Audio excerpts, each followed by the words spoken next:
Alright guys, yeah, we're looking pretty good. You know, it's crazy to think. Just yesterday people were saying, oh, a day is not long enough for you to learn how to ski a Black Diamond Mountain. I think we proved them wrong. You guys are looking great out there.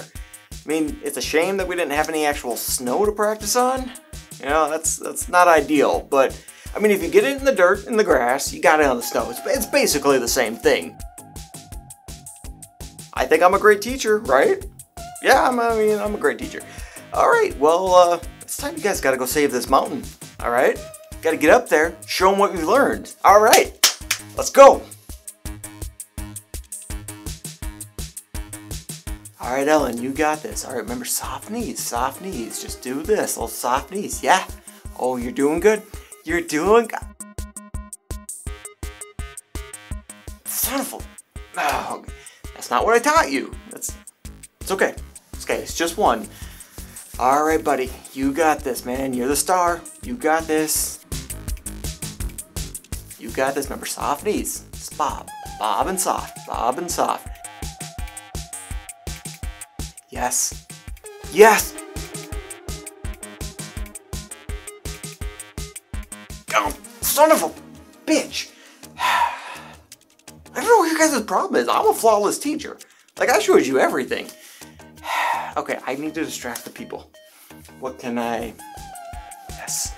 Hey everyone, there's free hot chocolate! Shit. It's made with milk, and it's got mini marshmallows. Yeah, alright, that's right. Alright, now they'll never notice. We saved the mountain. I saved the mountain.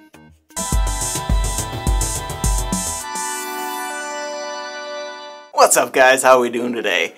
Well, I'm fresh out of the barber, I just got a haircut today. Not really sure how I feel about it yet. I'm kind of trying something different.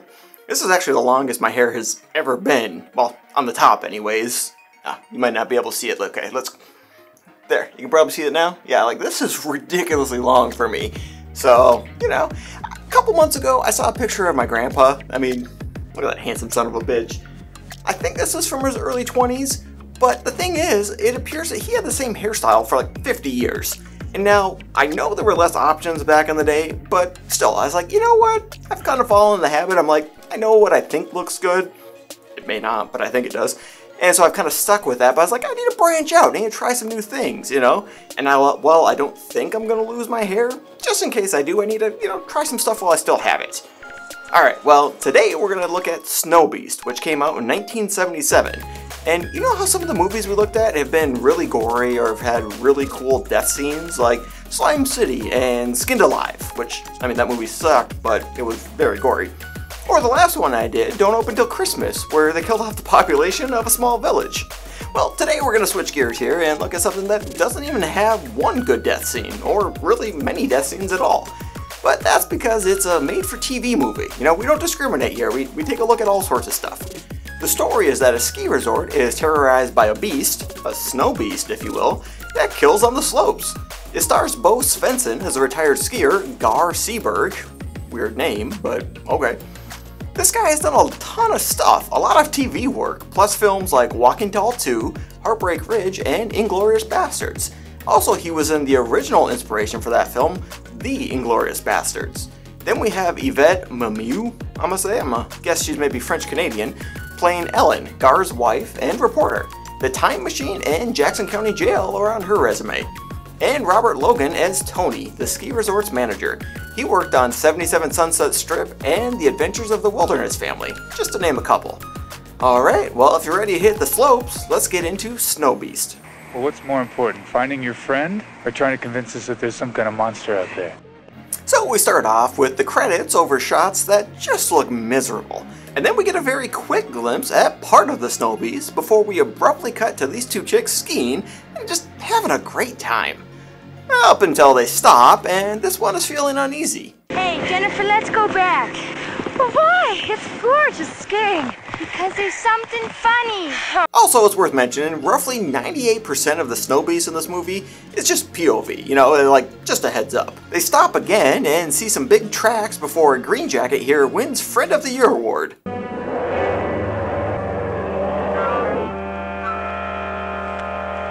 And here's a dramatic reenactment of this scene. And ultimately, Yellow Jacket doesn't make it. You know, it is dangerous to go alone after all. Oh boy. Hey, what's up guys? Keith here from the future, aka the editing room, aka a desk and a chair that may or may not be in my mom's basement.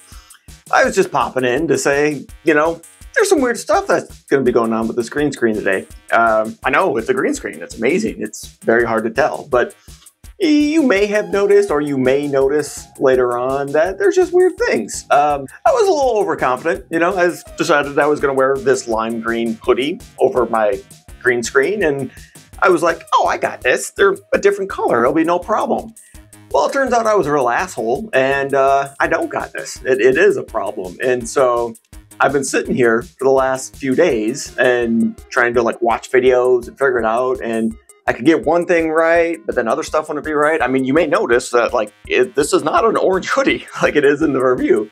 So I was sitting here really contemplating just reshooting the whole thing because I want, you know, my stuff to be good. And then I realized, we'll do it live. Fuck it. Fucking thing sucks. Yeah, I mean, fuck it. Why not? Like, this is just for fun, you know? Like, I'm not getting paid for this. You guys aren't paying for this. So if one of these kind of looks not great, then that's just what it's gonna be. You know, it's not a big deal. I was getting in my head about it, but it's really not a big deal.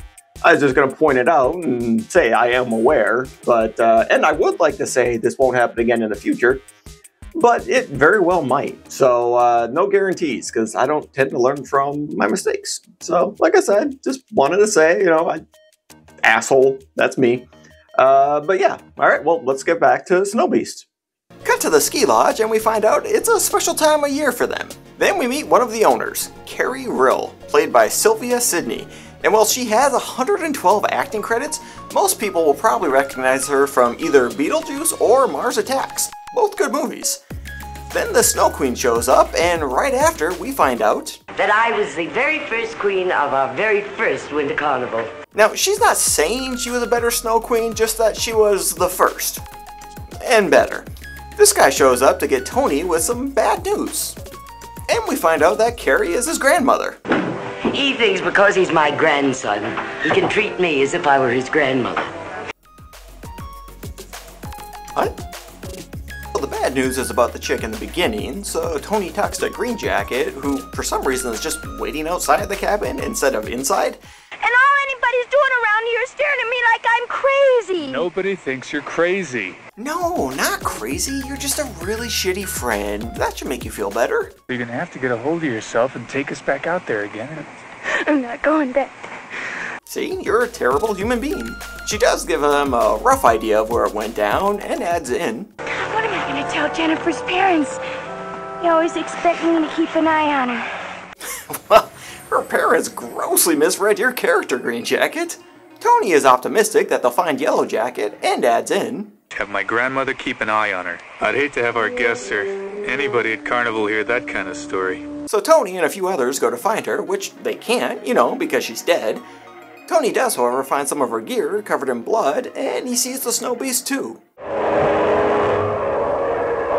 Then we meet Gar and his wife Ellen when he gives out signatures. You gave my father one at the '68 Winter Olympics. And let's just say Ellen isn't exactly what you'd call a supportive wife. Then when you won that gold medal, he sold it. What did he get for it? Don't tell him. Let him keep his illusions. We also find out Gar's there looking for a job. This is all I know how to do. You don't really want a job. This is just an excuse to back out and still feel right about it. See, I mean, she's kind of shitty. Tony tells his grandma about what he saw. This wasn't an animal. And it wasn't human either. Grandma gives her rationale. One word from you, it'd be all over town in a minute. Oh, it's a fine time to have a panic just before our Winter Carnival. And Grandma thinks it's best not to tell anyone about it. And what do you tell Jennifer's parents? I'm not being insensitive, just realistic. No, see, I'm not insensitive. It's just that money is way more important than Yellow Jacket's life, or anyone else's life, really. I mean, yours included. That's all. Does that make me a bad person? No, it doesn't. And the plan she comes up with is foolproof. Designate the area restricted. Tell the maintenance crew to put up a slew of signs. Tony gives Gar the shortest job interview ever. I need a job, Tony. Not anymore, you don't. This ski patroller goes to look for Yellow Jacket, despite Tony telling him not to, and we see some sweet shredding that goes on for a little over 2 minutes, you know, definitely a time filler. And while he doesn't find Yellow Jacket, he does find murder. His murder. That kind of sounded better in my head. Before he dies though, he falls and eats it hard. I mean, real hard.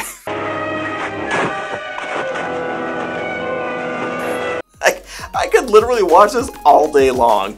I love fail videos. You know, especially the ones where the people have absolutely no right to be doing what they're doing when they get hit. Well, hit, or hurts. Or when kids get rocked. I mean, I love that stuff. Simple humor, you know?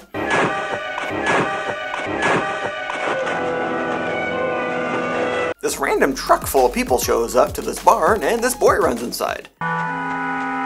John, where you going? See, the problem here is that the dad isn't stern enough, you know? You ask the kid a question, he better damn well answer you. While looking at the ground, out of fear, of course, or else he gets the belt. That's not the belt, but, you know, you could get that too. Anyways, they aren't alone, and the kid sees something disturbing. What's the matter, son? What's the matter? Inside, the water truck. See, now that's better. No eye contact. Look at the damn ground. Turns out the kid found Yellow Jacket. Then we meet Sheriff Paraday when he gets a call about... The man said murder. Not his own, though. Or maybe it is. Ooh. Tony meets up with Ellen. I was afraid of seeing you again. After all this time. And she gets right down to business. I've been having a lot of fantasies about you for the last year. Mixed signals. I'm not picking up on that. Before she shares Gar's personal secrets, you know, as women do. How long has he been like that? Do you know that he hasn't been up on his skis since he won the gold medals?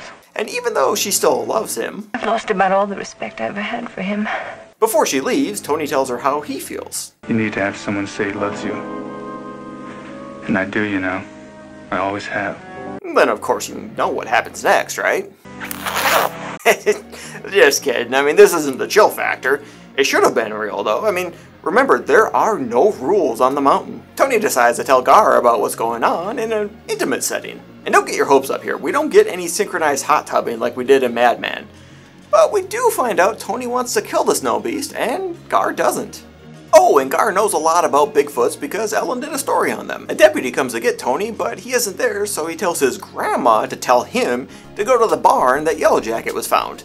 Well, Ellen is standing right there. So naturally, she hops on some skis and goes to check it out, where she notices giant footprints, and again, goes to check it out, but not before the sheriff sees her. Tony and Gar get to the barn, and notice how neither of them are wearing hats? And it looks miserable. I mean, it's cold, guys. Just put on a damn hat. I've said it before and I'll say it again. I've never understood people pretending it's not cold outside. It'll be like 20 degrees outside and I'll see some jackass in shorts or sandals. Or both. Okay. Anywho, the sheriff wants Tony to identify the body. Maybe I'll recognize her when I see her face. She doesn't have one. But Tony is able to ID her based off of the Yellow Jacket. And Tony tells him about what he saw. Heidi only saw the footprints. I saw the thing itself. Ellen finds the spot where the ski patroller went down, but takes off once she hears the beast. The Snowbeast. The sheriff decides that it's best to say, Girl was mauled to death by a crazed grizzly out of hibernation. But tomorrow... I'd like for the three of us to sneak out here, track that thing down and kill it. And Gar finally gets on board. Whatever did that to that girl in there, it's got to be destroyed. And as Ellen is still trying to get away, she eats it too. With the Snowbeast hot on her tail. Gar, Tony, and Grandma meet up at the lodge where we hear this. What's wrong? You were supposed to be at the high school auditorium over an hour ago. So cut to the school gym where apparently the Snowbeast is outside of? So this whole scene doesn't really fit in with the rest of the movie. I mean, up till this point the beast has been picking people off one at a time and just hiding around. And all of a sudden it decides to go where most of the town is meeting up at and bust through a window? You know, it doesn't add up. Either way, panic ensues and everybody tries to cheese it out of the gym. Also, this is a good example of why you should exit in an orderly manner. Notice how Grandma eats it here? Meanwhile, outside, this lady shows up at the worst possible time, and she doesn't make it. Turns out she was the Snow Queen's mom. Doesn't really matter for the rest of the movie, but that's who she was. And Grandma finally comes to her senses. Please tell Tony I'm sorry. He was right. I should have let him report it. When Gar gets back to the lodge, she finds out that Ellen hasn't come back yet before he has a flashback about the Olympics, and I guess that gives him the courage to get back on his skis. And you know we have to get a sweet montage of him shredding some gnarly powder.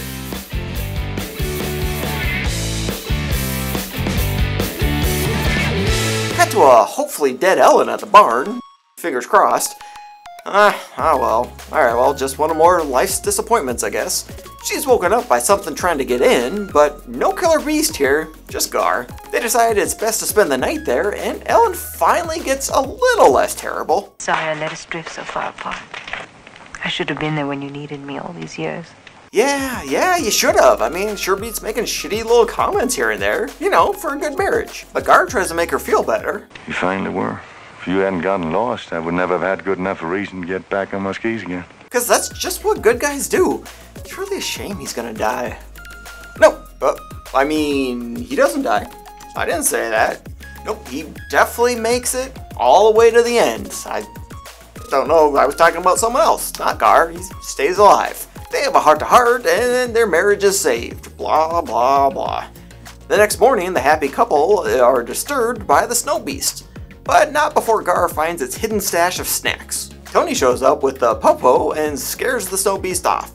But the sheriff sees where it goes. Back at the lodge, they have a funeral for the dead ski patroller with a rifle send-off. Seems weird. All this, yeah, just weird. Then the popo come back with a body. Well, I said a body, not the Snowbeast body.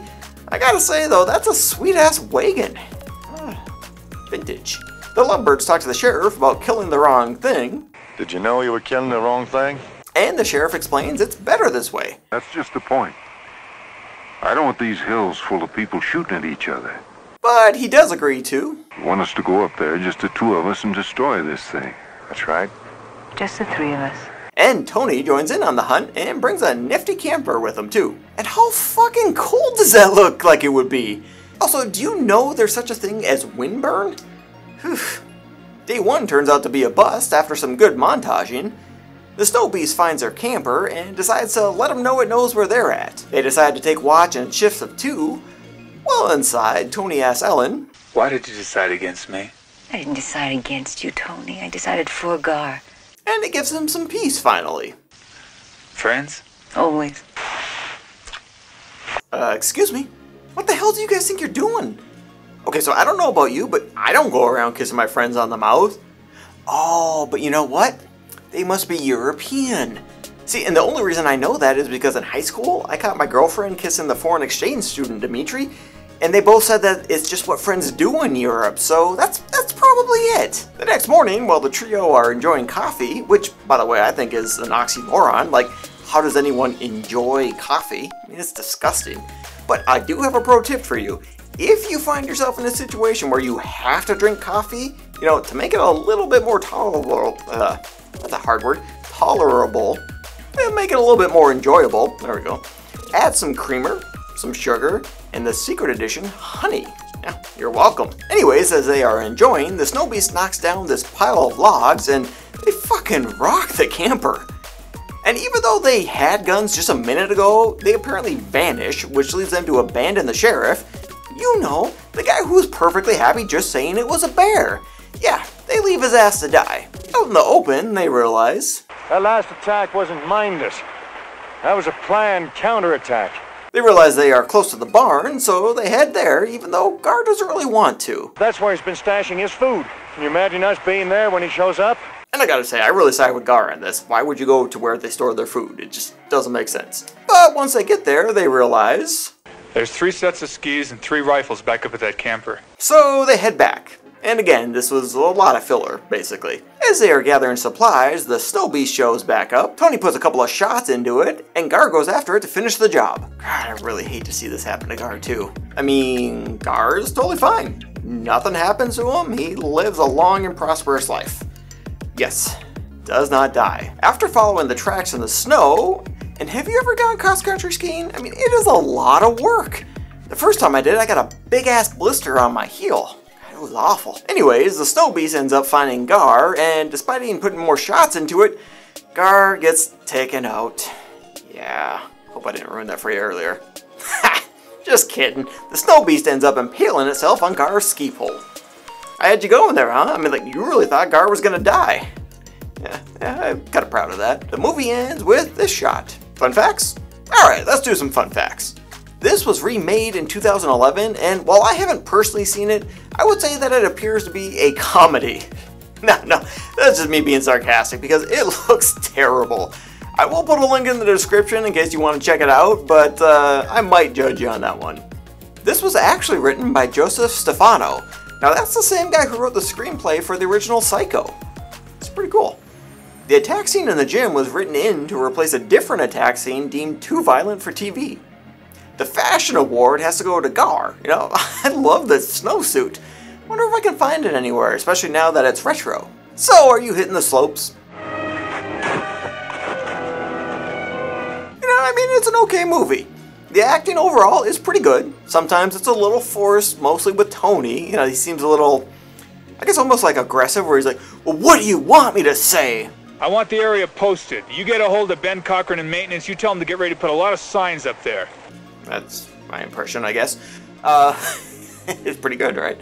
So acting's pretty good. You know, it's made for TV, so going into it, you're not going to get a lot of like cool death scenes or anything. It's argued that this was one of the movies that were trying to take advantage of the success that Jaws had, and you know, I can kind of see that. It's because of Jaws, you don't see the shark too much, really. And then with this, it's kind of the same thing. You know, you get your POV, and you get these people trying to hunt down this beast. So, yeah, I can definitely see that.